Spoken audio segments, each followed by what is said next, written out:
Okay, today we're going to do parts of Kufi Dal Halacha Tes and Yud. To those of you who are paying a lot of attention, you notice that last week we did Halacha Zayin. So there was also a mystery share in between on Halacha Ches. That's on our website. I thought that Halacha Ches was going to be really short, so I just did it not with everybody else, but it took a little longer than we thought. Okay, so we do Halacha Tes. Okay, we're going to do parts of Halacha Tes and Yud. Don't worry that you can't read all the words, and we're not going to read them all. So the Halacha Tes, as we've been for the past few halachas, in the middle of things that the Gemara says you should or should not be worried that there's wine mixed into them, or other reasons why you can't eat them. So the Halacha says, Ha'novim, if you have grapes, Ha'novim shalhem, you buy grapes from them, Afilu hin lachas, harbi, atche, benatfis, mutaris, you're allowed to eat them even though things are dripping off of them. That's to do with the Chafkim. We're not going to do that now. Also, other pickled items that they don't put wine into them, because again, most of the concerns we had, at least until now, had to do with wine being mixed into foods. So we say if they don't put wine into it, then you're allowed to eat it. Is that standard version? Wine and vinegar, correct. The tris, which it says in parentheses, chatichas dog gadol hanikra tuna, balaz. Okay, tris she'ein chufa. That's a certain kind of fish that's not ground up. We'll talk about that more next week together with Halacha Yud. The tzir shadagim sheish b'kulchas. You have tzir, it's a brine that comes out of fish, and if it has a kulchas in it, then the Gemara says that they only come in kosher tzir. So you wouldn't find them in straight tzir. So you could know if it has in kulchas, that's okay. So for all of that, was stuff that we're not going to talk about today. What we are going to talk about is the end of Halacha Tes and beginning of Halacha Yud, which says v'chein olah shel chiltis mutter. You could eat the leaves of a chiltis, and Halacha Yud starts off, but also likach mehem koret shel chiltis. But you can't buy the koret of a chiltis. Okay, that's what we're going to talk about. For sure, we're not going to do the rest of Halacha Yud. That'll be for next time. But what we're focusing on. What we're focusing on is that the din in Halacha Tes says you could buy a chilton sleeves, but you can't buy a koret shel chiltis. Okay, now that word chiltis, you're probably familiar with the word when you learn Hilchos Taruvos. In Hilchos Taruvos we talk about the din of a thing called the chiltis, but if you look in Siman Tzadi Vav, which is where those dinim are, it actually, as far as I can see, the Shulchan Aruch never uses the word chiltis. Okay, our Gemara, the din of chiltis is actually what's brought in our din, and of course it plays into Siman Tzadi Vav. So let me talk about that in fact. We're not really going to talk about the Tzadi Vav part of it for a certain amount. But let's look like this. Okay, the Mishnah says, as you see over here, that the second Mishnah says that you can't buy a koret shel chiltis. Okay. It said, also likach mehem koret. Oh no, I'm sorry, it's the first Mishnah. Also likach mehem koret shel chiltis. Okay, you're now allowed to buy those words that are right here, which is Halacha Yud. The second half of it is a Gemara. It's a Mishnah. The Mishnah says you're now allowed to buy from them koret shel chiltis. Okay, so the Gemara says like this. So the Gemara says, koret shel chiltis. Okay, the Mishnah said it had a long list of things you can't buy, and one of them was koret shel chiltis. In fact, the Gemara my timer. What's the reason? Why can't you buy koret shel chiltis? What's wrong with it? Okay, it's a plant. Okay, so what's wrong with it? So the Gemara says, okay, because they break it off with a knife. Okay, the Gemara says that's why you can't buy a koret shel chiltis.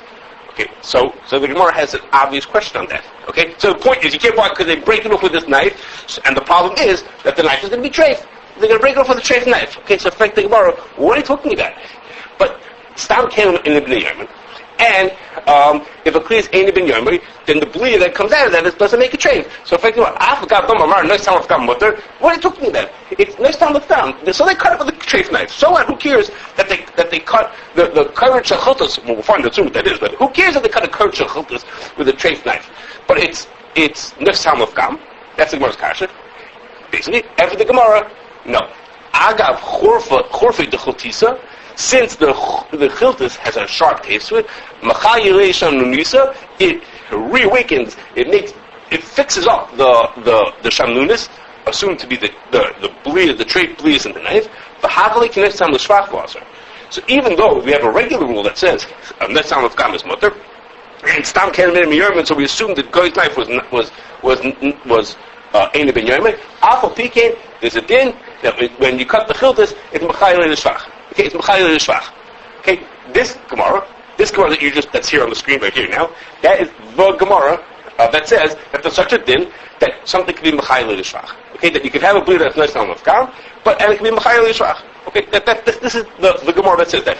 Okay, now, the Gemara is talking about our case, Koret Chiltis. Okay, there's a machlokes rishonim whether the din is only special for Koret Chiltis, or does it apply to many different Yisurim? I'm sorry, many different double charf. Okay, the Gemara only says this is the whole Gemara, and that's it. The Gemara says it about Koret Chiltis. So it's a machlokes rishonim whether it applies just to Chiltis or to all kinds of other things. The Mechaber doesn't bring the din of Chiltis. There's a Chivas Rashba who says the reason why it doesn't say it doesn't say the word Chiltis. In the din of double charf, I know that it says that. The word Chiltis, it doesn't say in Shulchan Aruch. The word Chiltis, it doesn't say in Shulchan Aruch in Sim Tzadi Vav. It brings it right here. It right here. Over here it says you can't buy, right? And the din Tzadi Vav, when it talks about the double charf and the rules, but it doesn't. Chiltis is double charf. Correct. It doesn't mean Chiltis. And the truth of Rashba says you call that he doesn't mean. No, I know he means it. I told you, it's right here. Just let me finish my sentence. So the Rashba says, answering a different question, he says because Chiltis is not common. Who has a Chiltis? Okay, so it doesn't bother. It's not a normal example. He gives all kinds of other examples. But the Shulchan Aruch who brings, you'll see that in a second. Just be patient. So the Shulchan Aruch who gives all kinds of other examples is he says yesh oimrim that it applies to other double charaf also. That's a Mechaber in Tzadi Vav. There's a Ramah in Tzadi Hey that says more beferish that would machmir to say that even for other double charaf also has this rule Mechayel Yishrach. There's a Shach that says like that. There's some different questions. There's an earlier Ramah and our Simon who maybe said that. So it's assumed that we're machmir like those Rishonim that say that even not only is Chiltis had this din of Mechayel Yishrach, but also other double charaf as well. Okay. And Halacha Yud is really, when it said Osalikach Mehem Koret Chiltis, is a repetition of that Mishnah and again of that Gemara also. Okay, so here is not Davachar. Nobody who's learning Sim Kufya Adal is thinking about Davachar really, but that's what's behind what's this din over here. Okay, so to help us understand this, or at least to help me understand it, we're trying to figure out what is Chiltis and a Koret Chiltis. Okay, so Rashi on the Gemara there says that it's a Lazara. Lamed Zayin Reish Aleph, okay, and I have at home, you may have it also, the Sefer Targum Halaz, okay, who translates all these Rashi words, and he says, this is one of he has about a dozen words that he doesn't know what they mean, and this is one of them, okay, well, we'll see maybe in a second, maybe we do what it really means, okay, but the Aruch brings on the Aruch of Chiltis, okay, you'll see I'm not so smart, but the Aruch says, the Aruch of Chiltis says, the Aruch says, unfortunately this is not going to work, I'm sorry, there's technical issues. Okay, the Aruch says that it's asa fatida. Okay, that's what he says. He says in Arabic it's Chiltis also. Okay, and it is that's two words. Aleph samach aleph. That asa fatida. Pei yud tes yud dalet aleph. Asa fatida. And if this would work, if you go to Google Translate, you'll see yourself. We see do asa fatida in Arabic. They'll say Chiltis. Okay, now it doesn't work. The technical problem, but you could try it at home. If you go in Arabic, that's what it is. I can't do the Arabic accent, but if you try it yourself, you'll see that's what it is. Which is the Aruch says that's the word in Arabic. That's what is the Rambam and the Rosh and Rashi in different places. A lot of Rishonim say that Chiltis is an Arabic word. Okay, when the Gemara calls it a Chiltis, is because that's the Arabic word for it. And the Aruch says that it's called Asafatida. Okay, that Aruch is brought in Hilchos Treifos. We're going to talk about that in a second. Okay, in Hilchos Treifos it says also Chiltis Pirush Aruch Asafatida B'Azav Lashon Yishmael Chiltis. Okay, so that's it's brought here. It's not really Shulchan Aruch. Okay, in my Shulchan Aruch, those words are in a different font. It's not really the Ramah, but someone stuck it in. But it's true. The Aruch really does say that. So whoever stuck it into the print, I don't know, but it really isn't Aruch. That's what it means. Okay, and this Asafatida has this really awful taste. Okay, the fatida part of it, the fatida part of that word is from the same word as fetid. Okay, which means really awful tasting. Okay, and that's what. Right, that's true. That's not where the horror parts of it comes from, but that's where the fatida comes from. The fatida does come from that, and there's reason to think. There's reason to think that the Lazar of Rashi. I'm not going to bother you with something from Plying the Elder, but there's reason to think that Rashi might be talking about the same thing. Okay, there's a thing that doesn't exist anymore. There doesn't an extinct plant that Rashi might be talking about, which is almost the same as Asafativa. Okay, yeah, that might be Pshat and Rashi. Okay, whether that is. Now you should know, I'm going to continue with this assumption that that's what it is. The Pri Chadash brings that there are others who held differently, that it's something else. I can't figure out what that other thing is. That's not that, everybody assumes not like that. I told you it's here, it's Shulchan Aruch, that makes you feel good. A lot of Rishonim who say that it's the same word in Arabic, and the Aruch says that it's this Asafativa. Okay. So now, okay. This, my friend, this is a drawing from the 1850s from some book of Asafativa. Okay? Now, the plant that you're looking at, it's a little distracting. There's this leaf in the back. Okay? There's this big leaf in the back that's just like a blown-up version of the leaf. But there's the plant over here, what you're looking at is on the bottom is a root. Okay? Okay, from Chicago, it's a root. Okay? On the bottom is a root. Okay? That part's underground. Okay? It looks to me and you like a carrot, but it grows to be 3-4 inches across diameter, really fat root. Okay, it has leaves for certain months of the year. The leaves certain months of the year, and it has this tall plant that grows to a couple of feet high. And on the top of the plant, it grows these flowers. Okay, you can see like a sort of like a flower on the top, and on the flower, it grows these little seeds. Okay, the big leaf on the back is supposed to show what a leaf looks like, and the flower on the right side, and the seeds next to it. Now, if I didn't know better, okay, if I looked at this plant and you asked me what is the Koret shel, okay, you asked me what the Koret shel is before I tell you what other people think. If you looked at this and you tell me what's the Koret shel, I would tell you that it means the seeds, okay, which is as follows, okay. That's a blown up version of the seed that's over there, okay. The word. So that's the seed that grows in the flower. Yes, that goes on top of the flower. Okay, the word Koret. Okay, it's not a Tanakh word. The word Koret is a Gemara word, word from the Mishnayos.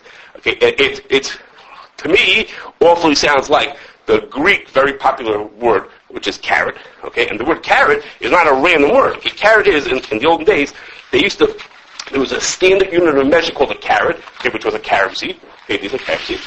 Okay. These was a standard unit of weight because all carob seeds all carob seeds, no matter where they come from, have a very similar weight to them. Okay, and the carob seeds are, according to this, the way it's described in a different place where I saw the seeds of the Korets, the Asafativa seeds are 0.8 centimeters by 0.6 centimeters. Okay, that's how they measure them. And these are, guess how big these are? Okay. These are about 0.8 centimeters by 6.5 centimeters. Okay, so if you had to describe something on that plant, look at that plant and say, what's the Koret of the Chiltis? So the carobs, the little seeds on the top, they're not exactly the same shape, but if I had to guess what was the Koret of the Chiltis, I would say it's these little seeds on the top. And so you think Koret must be carrot? Yeah, carrot. No, carrot. It's a word. Right. Everybody calls carrot. It's a weight. Carrot. K-A-R-A-T, which is the Greek way of saying a carob seed. Carrot, so Koret which is a standard weight. Okay, it's a standard way of measuring things in those days. In Spanish, carrot is a stick. It's a stick? Yeah. Okay, that's why it's called a carrot. That's why so you think the Gemara is speaking in Spanish? If the Gemara is speaking in Greek, it's called a carrot. Oh, that's why we call our carrots. Yeah, but that's not why everybody in those days didn't speak Spanish. What? Spanish. Okay, so and it would explain to me, if you want to know, the Gemara said, you remember the words of the Gemara? The Gemara says, why is the Koret shel also? Because they're nifsekile. Okay, you're going to see it on screen again soon. It was nifsekile. They break them off. Okay, the thing that you break off, I can see someone saying you break off the seeds. Okay, now all that is really, you could pick it off, or you could break it, or you could potentially break it off and not have to taste it. All this. That's a good question. That's a fair question. I have to just say something, but all this is nice for us people, aside from I'm going to tell you soon, what other people think, is us people sitting here nice and warm in Chicago, we haven't a clue whether those seeds are harif. Right? We haven't a clue. We're theorizing about what we think is a Koret shel, and we never saw one in our life. Okay, so it's all nice and dandy for us to sit and theorize about which is whether the Koret shel if it means this or that. But it's of course a little bit it's silly because we're sitting here for all we know they taste like pineapple. Okay, so anyhow, so the if you want to know what the Koret shel is so we look into Hilchos Shreifus. Okay, in Hilchos Shefes, I told you that the Shulchan Aruch brings this in. In Hilchos Shefes, the Gemara says another rule that's very similar to what our Gemara says. And the Gemara says like this: if an animal eats Koret shel Chiltis, then the animal's a treifa. The animal's a treifa. Because it's so horrific that it'll make a hole in its me'ayim. Okay, that's what the Gemara says. Okay, it can make a hole in the Shulchan Aruch says he'll eat the davar shenokiv bnei me'ah going Koret shel Chiltis. That's I read, and then it says this in parentheses. The Aruch. I skipped some words. Like Treifa. What? Sounds like that Koret is not a measurement because. No, I wasn't saying it was a measure. I'm trying to say if you, it looks like the word was a familiar word, because it was a certain thing. It's a thing that Okay, so the Gemara says in Shulchan Aruch that if you feed this Koret shel Chiltis, the animal's a treifa. And the Gemara says, but if it eats all of shel Chiltis, just like an ardin, if it eats the all of shel Chiltis, then that's fine. Okay, like an hour din that we said that if you eat the all shel Chiltis, you're allowed to eat all shel Chiltis, but you can't have Koret shel Chiltis. The Gemara says if the animal eats a Koret shel Chiltis, it's a treifa. If it eats all shel Chiltis, it's kosher.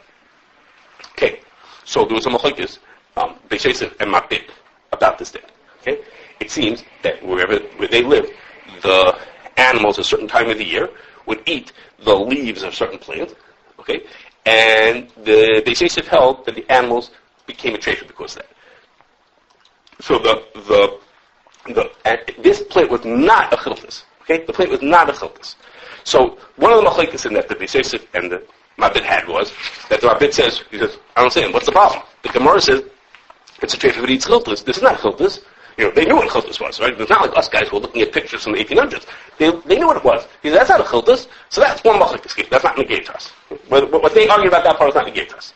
The second machlokes is the Mabit says, he says, how can it be usher? The Gemara says if it eats the all shel Chiltis, it's mutter. So let's say this is like a Chiltis. Okay, so the basically said it's like a Chiltis. But they only eat the leaves. That's what they eat. They munch on the leaves. Okay? The Beis Yosef is that kasha to the Mabit is that kasha to Beis Yosef. Okay? So the Beis Yosef, there's two truths in Mabit. Okay, so the Beis Yosef said like this. Afagad the tiny he'll eat the Chiltis ksher vo kimna ba'Aalin. Okay, even though the din is that there's one of the prices that says if it eats Chiltis, it's mutter means the Aalin. And so, in other words, Aalin shel Chiltis does not make it a treifa. So, how can I tell you that it's a treifa if it eats the leaves of this, whatever the plant was? So, the Beis Yosef says, Hasamayri, Kisher, Inish, Le'acha, El, Aalin, B'fad. All the animal ate was Aalin. It only ate Aalin. But, who says by us that he only eats the leaves? How do you know he only eats the leaves? Adrabah. Eats the whole plant, okay? He eats the whole thing. So, and the venimtza, he'll eat the ikar also, that has the Aalin, and so you're telling me he eats the leaves. It's true, we saw the animals eating the leaves, but we can assume that the animal eats everything of it, okay? It doesn't just eat the leaves, okay? So the Mabit said that when the Beis Yosef used the word ha'ikar, they ate the whole plant ad ha'ikar, but didn't say chel, said ikar, but always say ikar, who kach ha'chel t'chayr frusay, and the Beis Yosef was talking about the root, okay, that it eats the root of that plant. Okay, that's what the Mabit said the Beis Yosef meant, and the Mabit brings rayas that it's not true. Okay, the Mabit brings rayas that the root of the plant is not the Koret shel Chiltis. You would say Shabbat Aalin on the root. What you would? The reason why you would say that is because the leaves grow out of the root. So it would eat the leaves. It eats the leaves. That's what you see eating the leaves, and it eats the leaves down to the root. Okay, so he says that's what Beis Yosef said, and the Mabit brings rayas that eating the root is also wouldn't make the animal treifa. Okay, he brings rayas from the Mishnah that the word that Koret shel Chiltis does not mean the root. Okay, so. We don't have an answer back from the Beis Yosef. Okay, there's two truths in Mabit, and there's one truth in the Beis Yosef. We don't have an answer back from the Beis Yosef. What did he hold? Did he mean that the Chiltis was something else? Did he have a raya that the root really is it? The Mabit says that the Koret shel Chiltis is a sap that comes out of the stalk. That's what the Mabit says. A liquid. A sap that comes. Oh, yeah. So that what? definition of asceti. No, the definition of what we eat nowadays, well, the part that people eat nowadays, is the sap that comes out of that plant. That's correct. That's good. Gum resin. But Gum resin of the root. right. So it comes. So that's not what the mabit says. The mabit says it's the sap that comes out of the stalk. He says specifically it's not what comes out of the root. Nowadays we take it out of the root. What we buy, if you go to the store and we buy from the root. We don't buy from the sap, from the plant. The mabit says it's specifically not the root, but it is the plant. Okay, that's what mabit says. Okay, so we don't know exactly what the Beverages held, but we can only believe. I mean, you see in the chuvas that they were talking about this. Okay, they didn't just spoke like chuvas 1,000 miles apart from each other. They saw each other chalshudis and talked about it. And so we assume that he must have got the Beverages right, that the Beverages held it was the root, and the mabit held that it was the stalk. Okay, it was the herd shechupus. Now, so how can it be a Koret? I mean, a Koret's supposed to be a solid granule or something. right, so that's a question that I have, which is the Aruch says that the word Koret, when he changes Koret someplace else, he said it's a gargir. Okay, there's a lot of places where he brings where Chazal use the word Koret, like Koret shel lavoina and Koret shel melach, different places where they use it where it means like a granule, okay, a gargir, a granule, okay, like a small little piece of something. Okay, so the Beverages way of saying that it means the root, we can understand that it could be a chip off the root. Okay, it's a gargir, like a piece chipped off. Okay. According to, if you thought like me that it meant the seeds on the top, it means very much a gargir. We get that why that's a granule, why that's a piece. It's not so clear what it means according to my bit. And also we have a problem is what will the mabit say if he thinks it's a sap coming out of the stalk? Okay, what does that mean is that we're choishish that the guy was mafsikile. Okay, well, what does that mean is? Mafsikile means what? He cracked open to get the sap out? Okay, well, what would be the problem? I mean, and what happened anyhow? Let's say the guy did cut open the plant to get out the sap from the stalk, according to my bit. What would happen? Why would that make the sap treif? If Koret shechiltis means the sap that comes out of the stalk, why would that become treif? It becomes treif when you cut it. So you cut it. So cutting a double chorov makes blias go in. And the blias, we say, is mechalel yishvach, very nice. But how would that make the sap usher? How would it could help? You could see according to the Beverages that has to do with the root. So if you cut the root, you can make the whole root usher. So every current that you flick off with your knife, you can make usher. But they use the sap, the stalk with the sap. Yeah. And they use the stalk to get the sap. That's how the Muppet says. Who said there's a reserve in there of sap? Maybe we have to squeeze it out. Let's say you squeeze it out. Press it out. Press it out with your knife. Yeah. So you think that would make a blia? Yeah. No. How do you make a blia? By pressing it out. Maybe he used the whole thing. Maybe he used the whole thing. No, so the force will put a blia into the stalk, but not into the liquid. It's absorbed in the stalk. You think that if there's liquid in a stalk, that the liquid is covered? Yeah, why not? No, because the stalk, the plant material would become usher, the liquid wouldn't become usher. It's all there. It's the same thing. No, because there's no duchka onto the liquid. Into the stalk, which is where the sap is.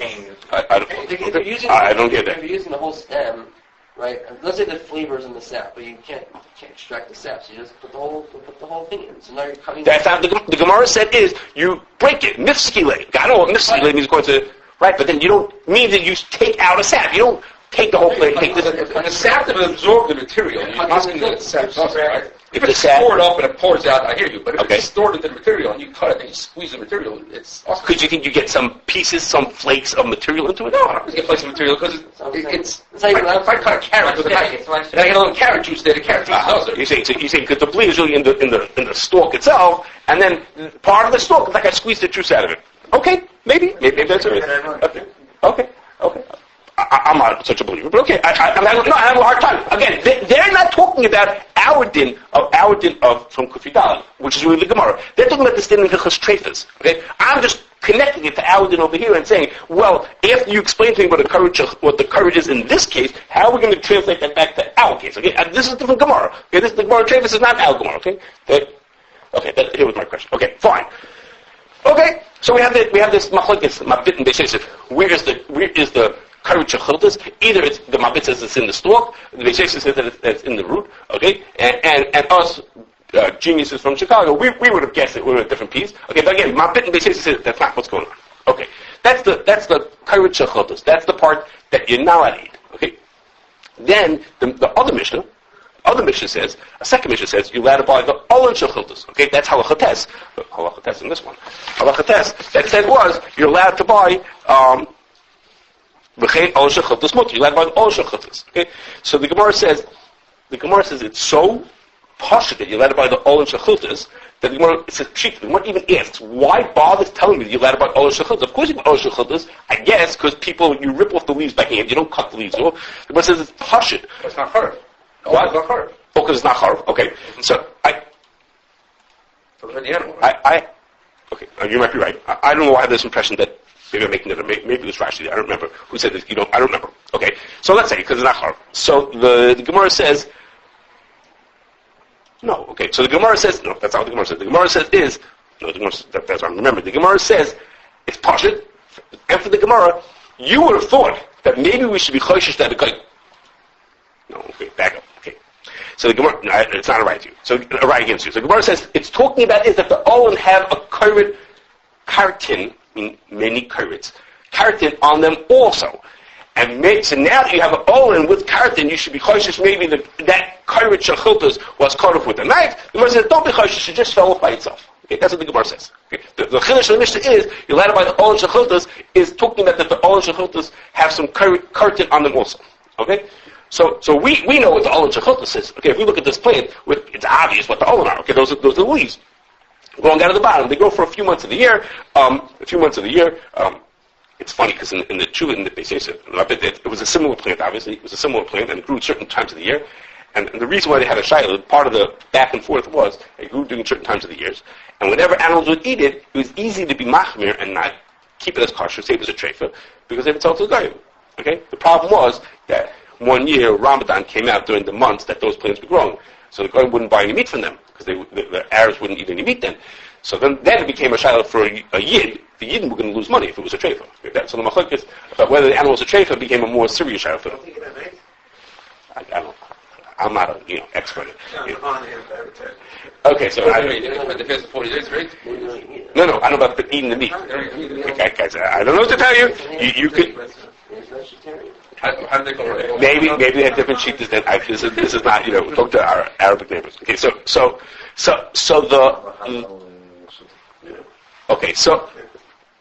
if the koret means the root, I'm not exactly sure how you would end up that a piece of the root would crack off by itself. I'm not sure how that could happen, and for sure not how it would end up on the leaves. Okay, it's hard for me to get how that would end up on the leaves. A piece cracked off, the leaves are on top of it.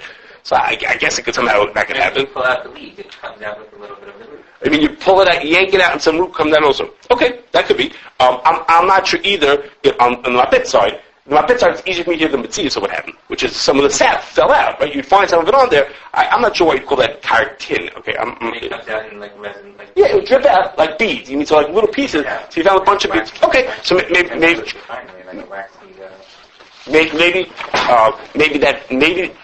don't think there's more slide. Yeah, that's almost okay. Anyhow, fine. So that's a shayla. So really, I know it didn't have so much to do with what we do. For me, we're trying to make sense of this thing.